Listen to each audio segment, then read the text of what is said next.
Assalamualaikum warahmatullahi wabarakatuh. Alhamdulillahi rabbil alamin. Wassalatu wassalamu ala asrafil anbiya'i wal mursalin wa ala alihi wa sahbihi ajma'in, amma ba'du.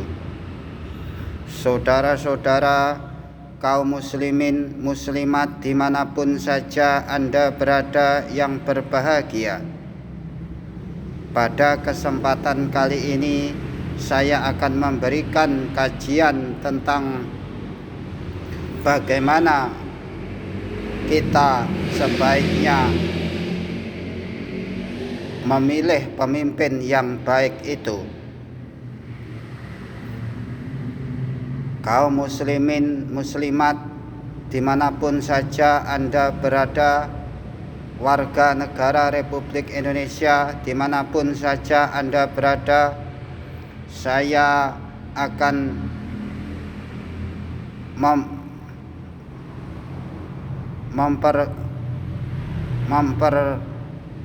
memberitahukan kepada Anda bahwa banyak sekali pemimpin-pemimpin yang bijaksana yang sekiranya kita bisa mencontoh kepada pemimpin itu.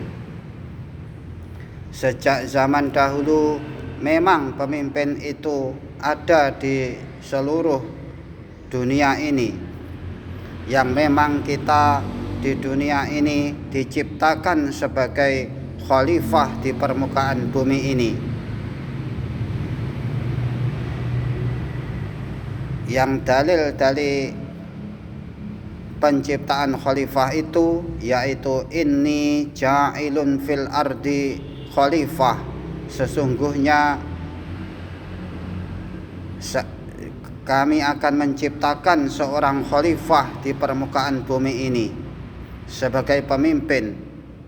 Maka tingkat kepemimpinan itu adalah bermacam-macam, yaitu ada pemimpin yang mengurusi negara yang kita kenal dengan pemimpin negara atau presiden.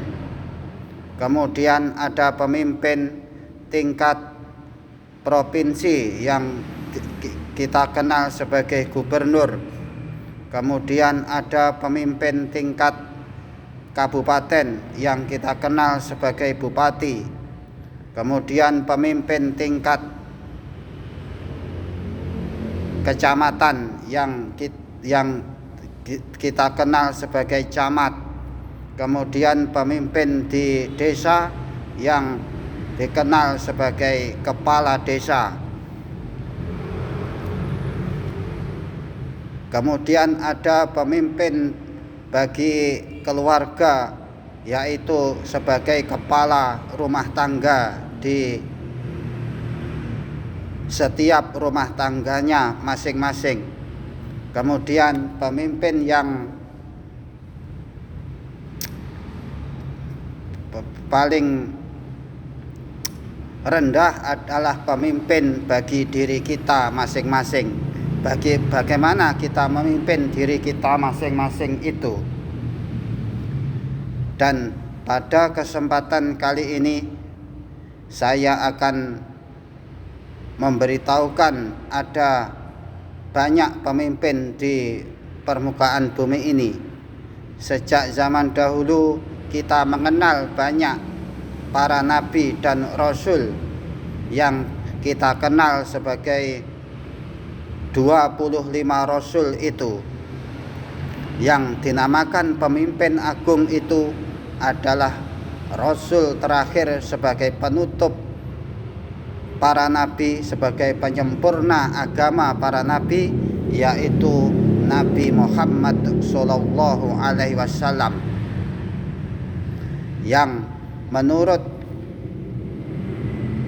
salah satu ulama atau kiai dengan bahasa Jawa, Nabi Muhammad itu bisa dikatakan sebagai ratune manungso. Nabi Muhammad kuwi ratune manungso, ratuning sabar, ratuning jujur, ratuning adil, ratuning makrifat, politik pemerintahan, ratune kesenian dan kebudayaan dan sebagainya.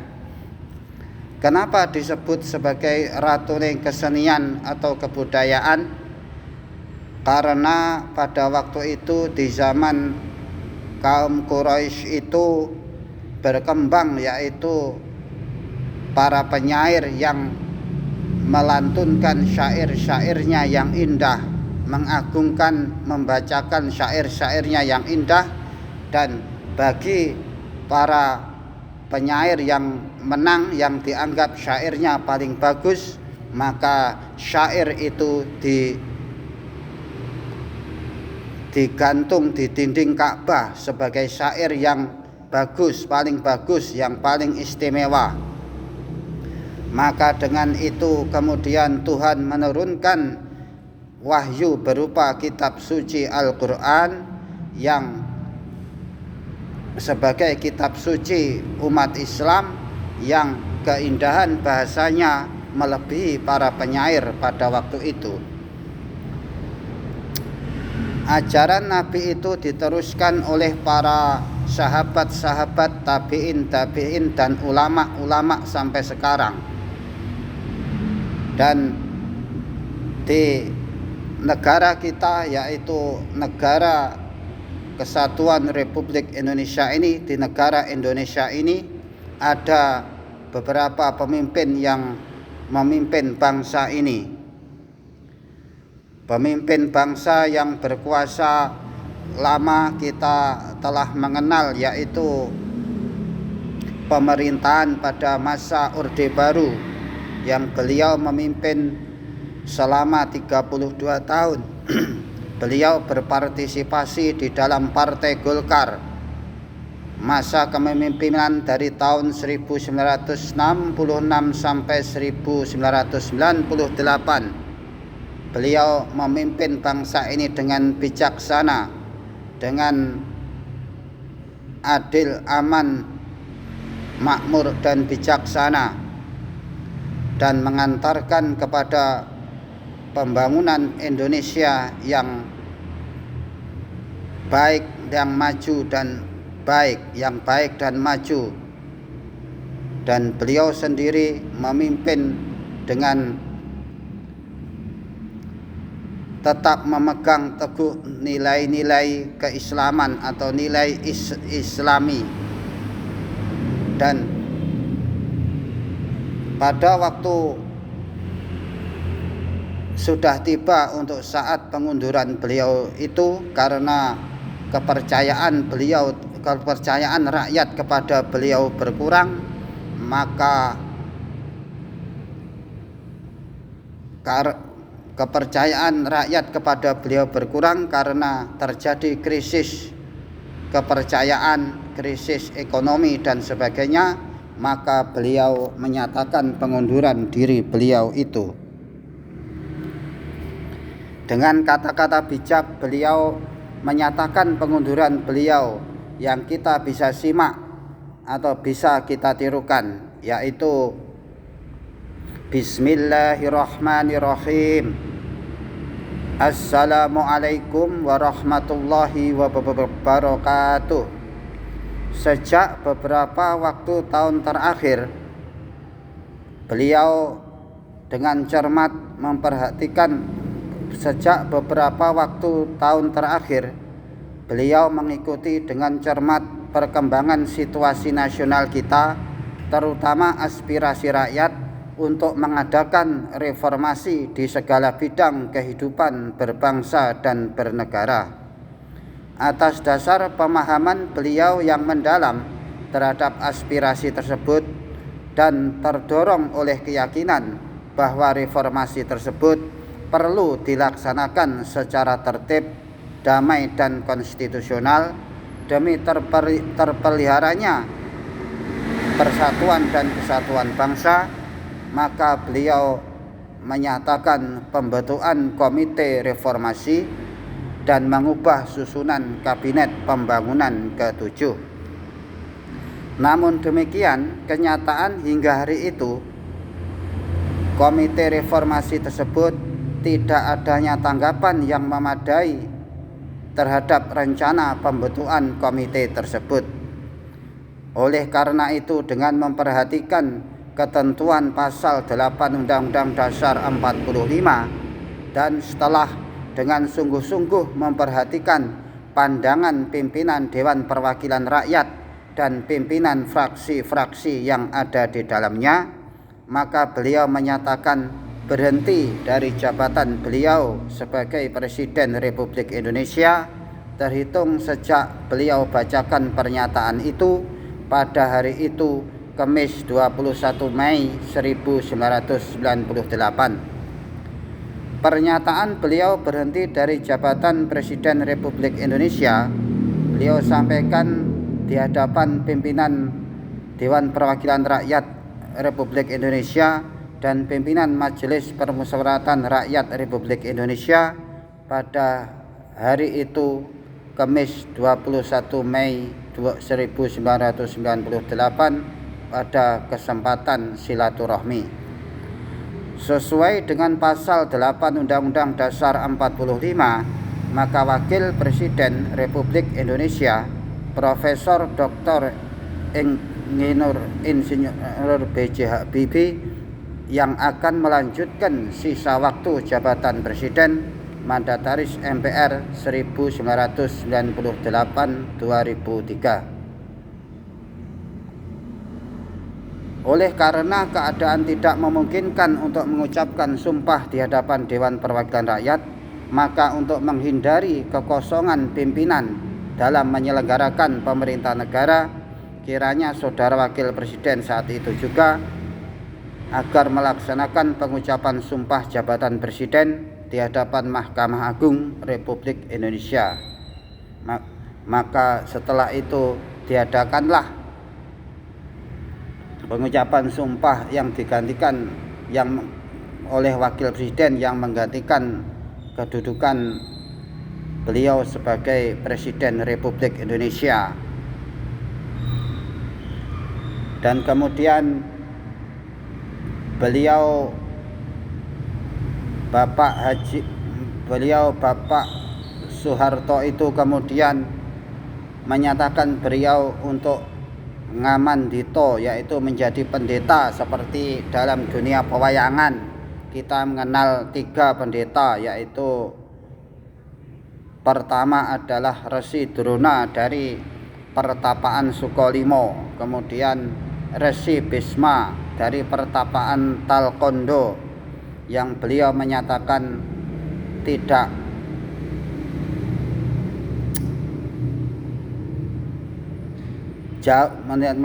jauh dari kewanitaan begitu.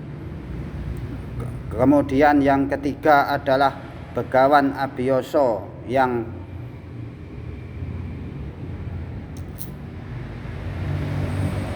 bertempat di Pertapaan Sabtoargo.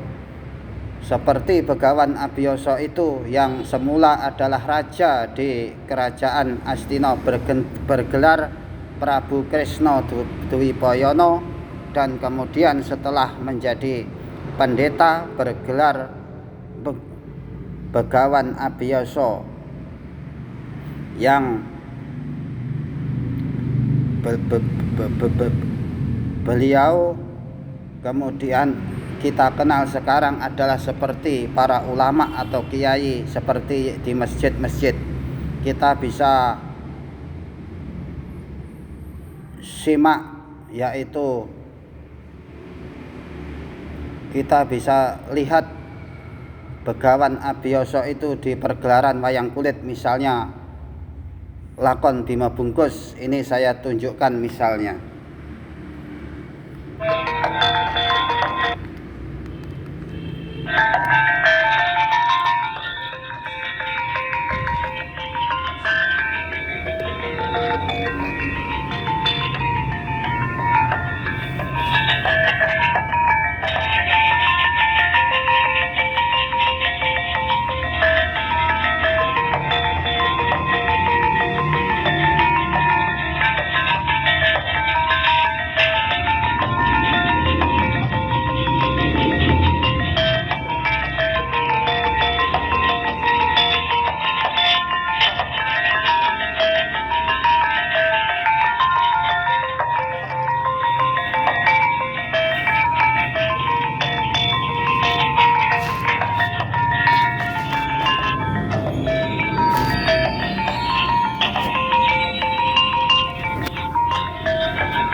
kula ingkang wonten madyaning margi. Ya nggih Widura. Pun bapa bakal tejak marang Astina kang wigati ngeterake marang anak Puntadewa. Wis kangen karo wong tuane.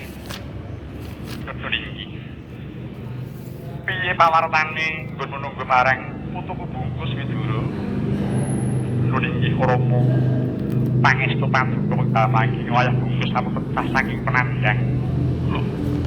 Wis pecah bungkus ketulingi. Sampun dados Joko gagah prakusa. Awit saking Sang Hyang Ratu dipun paringi tenger pun Brata Sri Werkudara wingking mening larenipun putuku bocah gagah aduh.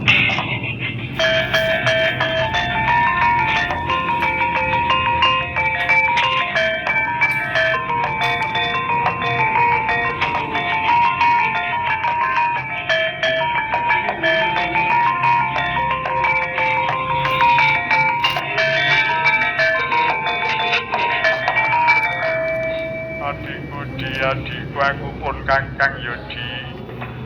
Sapa meneh? Aku Kengraka jeneng Puntadewa. Ya nggih Bratasena Puneyang pegawan abiyasa. Kekramane wong tuamu Pandu nggih. Iya. Abiyasa iya iki Kakang kepara nyata. Nadyanto nalika kono laire kuwi dhisik bungkus timbang si Puntadewa. Nanging gandeng ora pecah-pecah kesusul laris Puntadewa mula Nadyanto tumimba angka loro nanging dadi pembarep si Puntadewa. Ya Punta barepku ya para nyata sungkem kula yang ya tak tampa permati digendong iki ya dijaluk gendong iya sangka pesane marang Kakang.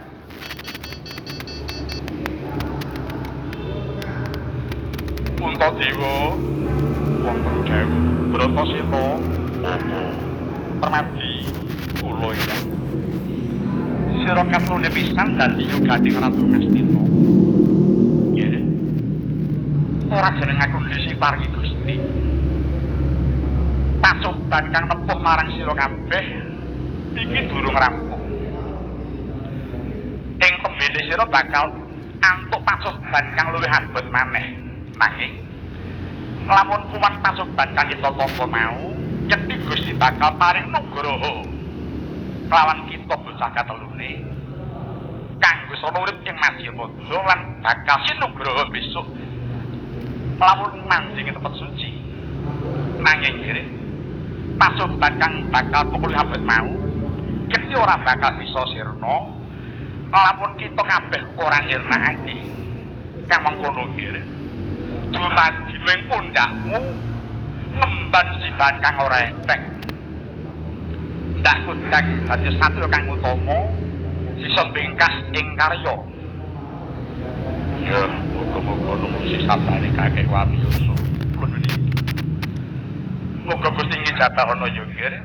Ratu kang semandang ing Praja Ngastina tumulya bisa sirna awit saka kredaning Puntadewa utamane si Bratasena lan si Permati ngaturaken nuwun. Ya, anget ing panah mangku. Kakek kuwi semenjanji kaya mengkono. Iya. Nanging kepara kudu linambaran sabar garana ya nggih. Ingkang temen tumindakmu, kang suci atimu, ingkang tawekal lah pun marang praja ya nggih. Kakek wabiasa iya. Alah. Lah kaya diketok ora kanggo. Tendek ke wektu. Iki bakal sing dibutuhke nggo dagelan-dagelan mau kae. Nek kok siwasi mah diketok sing basa perlu ngene iki. Udah omong apa iki. Sebane stres. Merasa kagak sejam. Ketok wis dah. Mandela. Ngomong bocah-bocah iki sak karepe dhewe. Wis biar. Mung iki kang dadi sabdaku marang sira kabeh. Moga Gusti tansah mayu marang kang dadi uripmu ya nggih. Dadi wong kang pangilare batinmu utawa pampekanmu. Biar iki sabdane kono yang. Iya, aku nyuwun pamit. Wis mongso sebelum itu enggak kali niku ndur ulun kudu yang pertama. Inggih sembah dari Paduka Prabadi.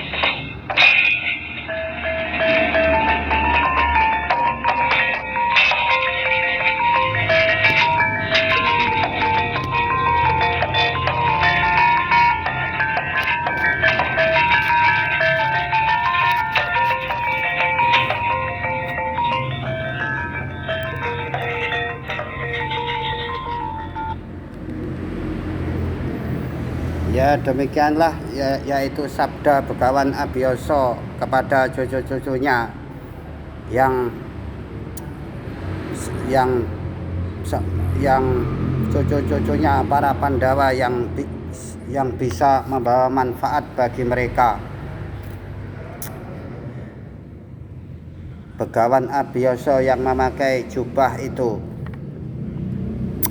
Dan kita akhiri beliau dengan sabdanya berkata, yaitu beliau menyatakan dirinya, mengenalkan dirinya kepada cucunya yang baru saja keluar atau lahir dari bungkus, yaitu pun Bopo Begawan Abiyasa ramane wong tuamu pandungger, begitu ucapnya. Dan di bulan Ramadan ini maka saya akan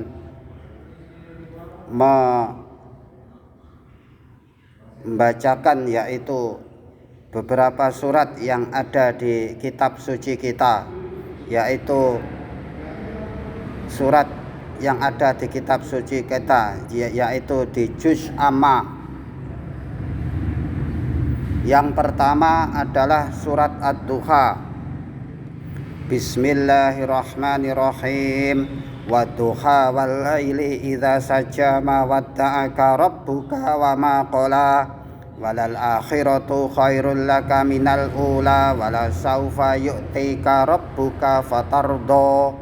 Alam yajidka yatimam fa'awa wa wajadaka dholan fahada wa wajadaka ailan fa'aghna fa ammal yatima fala taqhar wa ammas sa'ila fala tanhar wa amma bi ni'mati rabbika fahaddits.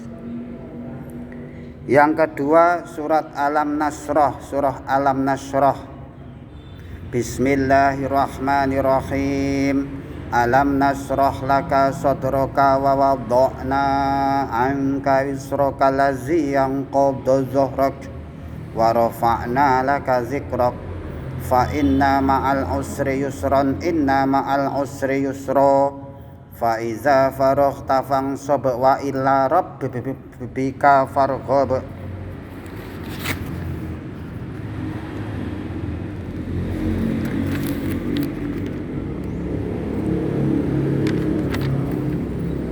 Yang ketiga surat Al-Qadar.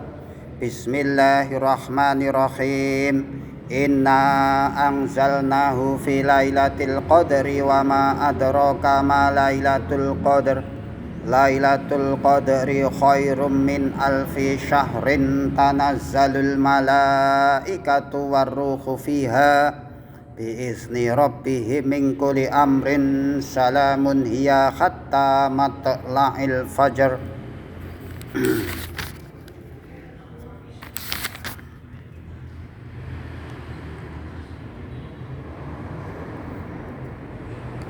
Yang keempat surat Al-Quraisy. Bismillahirrahmanirrahim. Li'ila fi Quraisyin ila fihim rihlatash syita'i was-saif falyabudu rabba hadzal baitil ladzi at'amahum min ju'i wa amanahum min khauf.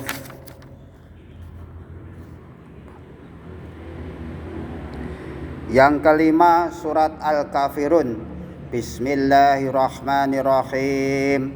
Qul ya ayyuhal kafiruna la a'budu ma ta'buduna wa la antum abiduna ma a'bud wala ana abidum ma abadtum wala antum abiduna ma a'budu lakum dinukum waliyadin. Yang keenam surat An-Nasr. Bismillahirrahmanirrahim. Iza jaa nasrullahi wal fathu wa ra'aitan nasa yadkhuluna fi dinillahi afwajam fasabbih bihamdi rabbika wastaghfir innahu kana tawwaba. Demikianlah kajian saya ini di bulan Ramadan ini tentang pemimpin yang baik menurut Islam dan Di saat-saat ini kita juga sedang memilih pemimpin yang baik. Maka di bulan Ramadan ini semoga kita bisa meningkatkan ibadah kita dan mendapat ampunan dari Allah Subhanahu wa taala. Terima kasih atas segala perhatian. Mohon maaf atas segala kekhilafan. Aqulu qawli hadza wa astaghfirullahal azim li wa lakum. Wassalamualaikum warahmatullahi wabarakatuh.